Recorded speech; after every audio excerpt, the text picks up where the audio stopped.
Chief Ms. Benson. Good morning, how are And you? you charged with driving while intoxicated. You're facing up to 6 months in jail and or a $2,000 fine. We are going to do probable cause. You have the right to remain silent. Anything you say can or will be used against you. You have the right to have an attorney present. If you cannot afford one, one will be appointed to you, ma'am. Okay. On April 21st, 2025, in Harris County, Texas, a law enforcement officer was dispatched in reference to a wrong-way driver and initiated a traffic stop on the vehicle described by the 911 caller. The law enforcement officer made contact with the defendant, and the defendant handed the law enforcement officer an unopened alcoholic beverage. The law enforcement officer noticed the strong odor of an alcoholic beverage coming from the vehicle, and the defendant appeared unstable and fell against her car. That detail right there? Huge. Physical instability is one of the strongest observable indicators officers use in DWI cases.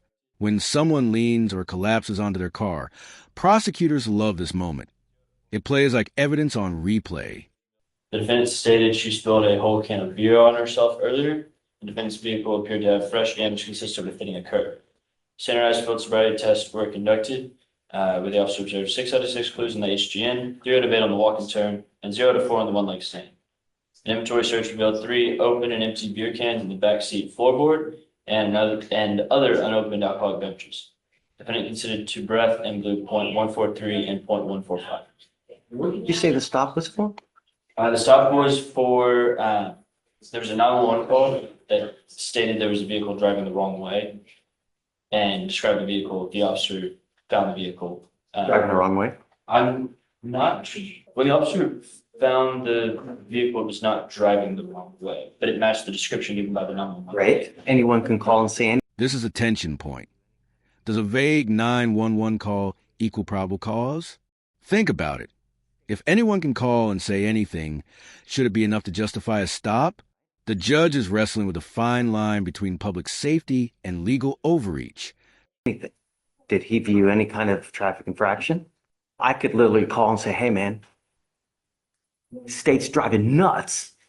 Go get him. Right? I mean, There's Yeah. no other Okay. traffic infraction. Benson, I'm going to find that there's no probable cause to go forward with your case. There's enough death and destruction on our streets. Now, play it safe. The last thing you need is to end up in a 6x9 because if you get into an accident, maim, kill someone, especially with alcohol in the car. Do you understand? Play it safe. Don't make any boneheaded moves. Please. Thank you, Your Honor. Come on. I have an arraignment for And just like that, we're jumping straight into case number 2. The tone shifts instantly. New defendant, new facts, same high-stakes environment. Watch how quickly these hearings turn from routine to complicated. Ms. Rice. You mind bringing her up? I do believe PC has not been found or. Okay. Good morning, Ms. Rice. Ma'am, you're charged with driving while intoxicated. You're facing up to 6 months in jail and or a $2,000 fine. We are going to do probable cause. You have the right to remain silent. Anything you say can or will be used against you. You have the right to have an attorney present. If you cannot afford one, one will be appointed to you, ma'am. Thank you, Your Honor. On April 22nd, 2025, in Harris County, Texas, law enforcement officers were dispatched to a crash call and found a vehicle inoperable due to a collision and blocking traffic.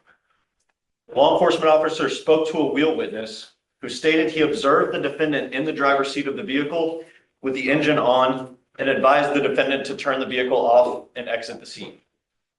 The law enforcement officer made contact with the defendant who was sitting in the driver's seat of the vehicle and observed slurred speech, moderate odor of alcoholic beverage, and glossy eyes. The defendant admitted to consuming 1 alcoholic beverage. SFST standard field sobriety tests were conducted. A 6 out of 6 on the HGN was reported, a 7 out of 8 on the walk and turn, a 2 out of 4 on the one-leg stand. The defendant refused to provide a specimen. A blood warrant was obtained and executed. If I may, Your Honor, what the officers completely failed to leave out of their report is that the car was registered to the other person that was present. The other person had the. The defense makes a tactical strike here. Seat-switching cases are notorious. If the officer can't clearly establish who was driving at the moment of the crash, the whole DWI charge becomes shaky. But remember, for probable cause, the bar is very low. They don't need proof, just reasonable suspicion. keys on them. The other person admitted to driving. At the time of the accident, I'm not sure why they switched seats. I don't know. I do know the wheel witness came after the accident had already occurred. They had been waiting on a tow. If the officer would have done any due diligence in his research or questioning, the other person was, they may have been intoxicated. I'm not sure. He didn't even follow up with them. They openly admitted, this is my car. I'm the one driving. The officer made no attempts to remedy that situation or even mention that in his report. Do you have any of that? Your Honor, I would just say that, I mean, based on what we have in the DIMS, we witness put the defendant in the driver's seat of the car. After the car was already inoperable. He didn't see her. He didn't see the accident. Your Honor, I would say for probable cause purposes, we have a wheel witness that says they saw the defendant behind the driver's seat. Of an inoperable car. And a law I mean, enforcement officer saw. at the scene of the accident, right? I mean, if you have some kind of other evidence to show, I have to give them time also, you know? understand probable I mean, this is just, cause. No burden. Yes. probable cause is a very low burden, right? So this doesn't mean that you're guilty. I mean, if that's in fact true, that's why we have trials, right? There's always two sides to the story. I wasn't there, you were there, you know what happened, I don't know. So that's something that you bring out in trial and, you know, perhaps even before, if you show it to them and it's in fact true, then, you know, they'll kick it. But I'm gonna find that there's probable cause to go forward with your case for now. Ms. Rice, any prior DWIs? No, Your Honor. License? Check on the license right a second. Like I said, I'm finding probable cause. I'm warning you not to consume alcohol, illegal drugs, unprescribed controlled medication. I'm going to randomly test you. If I find that you're using, I will revoke your bond and put you in jail. You understand? You're not allowed to drive unless you have a valid Texas driver license and liability insurance as well, okay? That is a part of your bond condition as well. If we find that you're driving, you don't have insurance or any other violation, you will go to jail. No more PR bonds. Do you understand? Yes, sir. Now, you've got great lawyers. They'll take care of you because you have them. I will waive your appearance. You don't have to waste your time coming to court. But stay in touch with them and they'll tell you if and when you have to come back to court. Yes, sir. Judge, I'm sorry, I'm running this license. It's not loading right now. Okay, here it comes. Judge, the license is eligible. Okay, great. So what we'll do for now is we'll have you go to Victoria Sign and Reset. You'll get with Roxanne for your bond conditions. And after that, you're free to go. Thank you, Judge. You speak English, sir? Yes or no? Yes, sir. Is there a Joya here? Joya? Sir, you're charged with theft. You're facing up to 6 months in jail and or a $2,000 fine.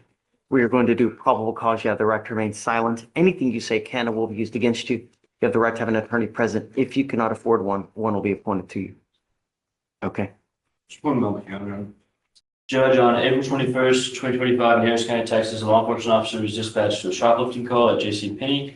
He made contact with the complainant witness, a loss prevention officer. The complainant witness stated the defendant entered the store and selected a hoodie, removed an anti-theft sensor, and put the hoodie on.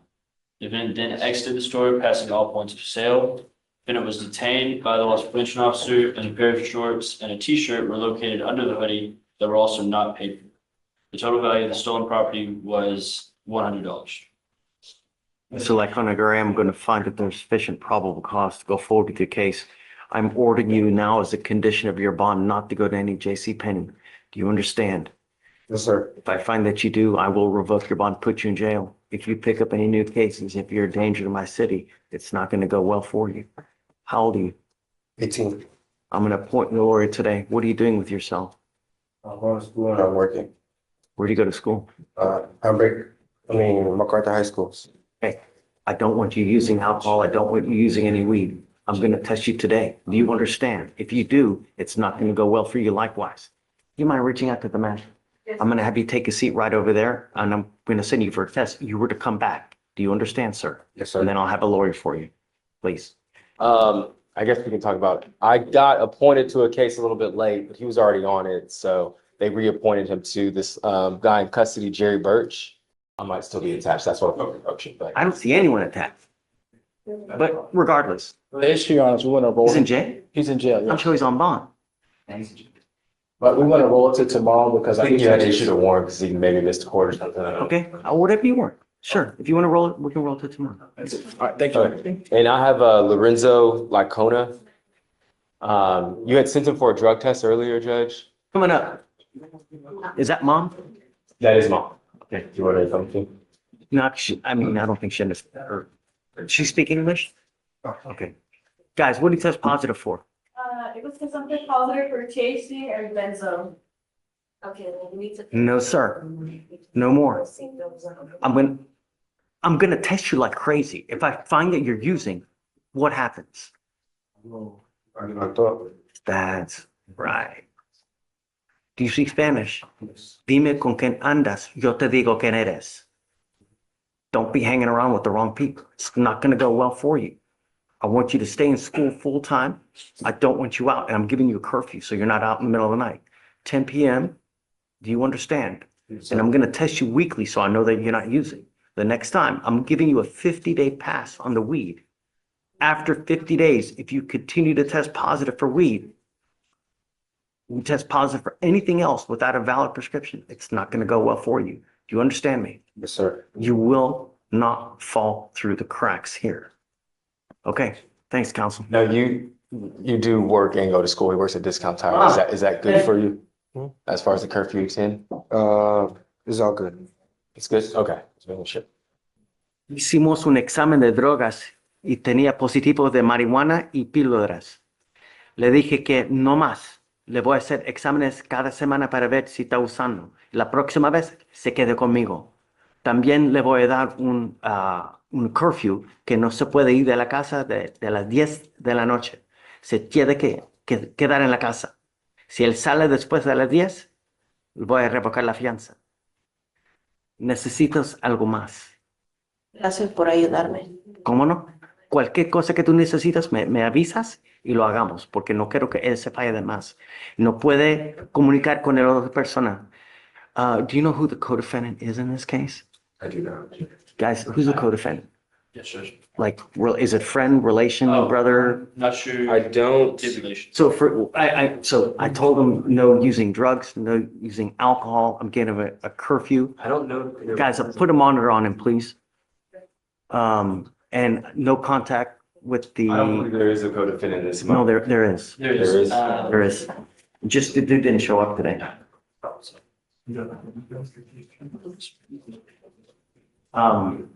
Si necesitas algo, avisas. Come on. Yes, sir. Judge, are you fixing the turkey with the? Yeah, yeah. 10 p.m. Okay. 10 p.m. So you have a lawyer. Tienes un abogado aquí. If you need Si anything, necesitas cualquier cosa, let the lawyer know. déjalo saber. If he starts misbehaving in your house, Ya sea comportarse mal en la casa, you let me know le dejas saber al juez and I will take care of him for you. y yo me encargo de él. Okay. Ok, Okay? está bien. We're going Thank to put a you. monitor on him so we Vamos know a where he ponerle- is at all times and we don't want him out in the middle of the night. Y no nos quedamos afuera Target as well. y no puede regresar al target. Va a tener un toque de queda, ¿entiendes? Sí. Okay? Okay? Okay, gracias. Thanks. Miss Washington, ma'am, you're charged with possession of marijuana. You're facing up to 6 months in jail and or a $2,000 fine. We are going to do probable cause. You have the right to remain silent. Anything you say can and will be used against you. You have the right to have an attorney present. If you cannot afford one will be appointed to you, ma'am. On April 21st, 2025, in Harris County, Texas, a law enforcement officer conducted a business check at a convenience store. Law enforcement officers observing surveillance saw two males engaging in hand-to-hand transactions and leaning into the passenger side window of the black sedan. The law enforcement officer made contact with the defendant, the driver of the black sedan, and observed marijuana in plain view in the cup-holder vehicle and carried out a probable cause search. The law enforcement officer found a baggie in the cup holder to contain a green leafy substance identified as marijuana. The approximate weight of marijuana was 0.427 ounces. Two males have a hand-to-hand transaction. Yes, Your Honor. They get into the car. Yes, Your Honor. They're Officer speaking. goes to the car. Yes, Your Honor. Where's she? She's the driver, Your Honor. She's the driver. That's correct. Ms. Washington, we're going to find that there's sufficient probable cause to go forward with the case. Can you run her license, please? Yes, Your Honor. Do you have the ability to hire a lawyer, ma'am? Okay, I can have you fill out an application. I'll take a look to see whether you qualify. I need to know everything about you, what kind of car you drive, what kind of income you have coming in, and then I'll take a look to see whether you qualify. Eligible, Your Honor. Okay, you're not allowed to drive unless you also have liability insurance, car insurance. You understand that is also a condition. Yes, I'll sir. have Deputy Miranda give you an application. I'll have you get with Victoria for a reset and then just take a seat for me and we'll take a look at your application. Hi, Lori. Hey, Judge, Mr. Mendoza, got a plea, Francisco Mendoza. Morning, Judge, he Judge. wants to show you his ID for where he works. This is where I work, sir. Great. I've been out of, snapping Out of my, trouble. I've been snapping my hands. He just got out of the mental hospital on day before yesterday. This judge doesn't mince words. He's painting a real-world picture, not just legal consequences, but life and death stakes. When a judge shifts from legal analysis to straight talk, it means they're trying to shock the defendant into changing course. All we want are our streets to be safe. And you need to understand that the type of case that you have now, the burglary of a motor vehicle, one of two things is if you continue, one of two things can happen. Number one, you're asking to get shot dead because people like their cars and they like their guns. And you mess with the wrong person, I can't tell you how many times we read of someone, something like this, they run away and they shoot them in the back. Really. When that happens, it's over. There's no coming back. Number one. Number two, if you continue with this type of case, they can hit you with a felony. And then you're looking at years instead of days. I'm just telling you of the possibilities. That's why you think before you act. Because when you don't, that's when you end up in jail.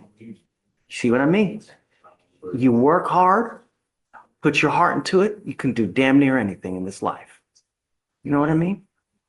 So you're charged with burglary of a motor vehicle. You've worked out an agreement. They're offering you 21 days in jail, credit for the 7 days that you've done. You need to understand that this is going to go on your record. It will be there for the rest of your life. Is this what you want to do? From now on, you're facing a minimum of 90 days in jail. You pick up another case. I'm telling you, it's a 90-day minimum from now on. You understand? Yes, Your Honor. You're giving up the right to a trial, right to compel witnesses to testify on your behalf, Yes, Your Honor. confront and cross-examine your accusers. If you're not a citizen, there are possible immigration consequences. You can be deported, excluded from the country, denied naturalization.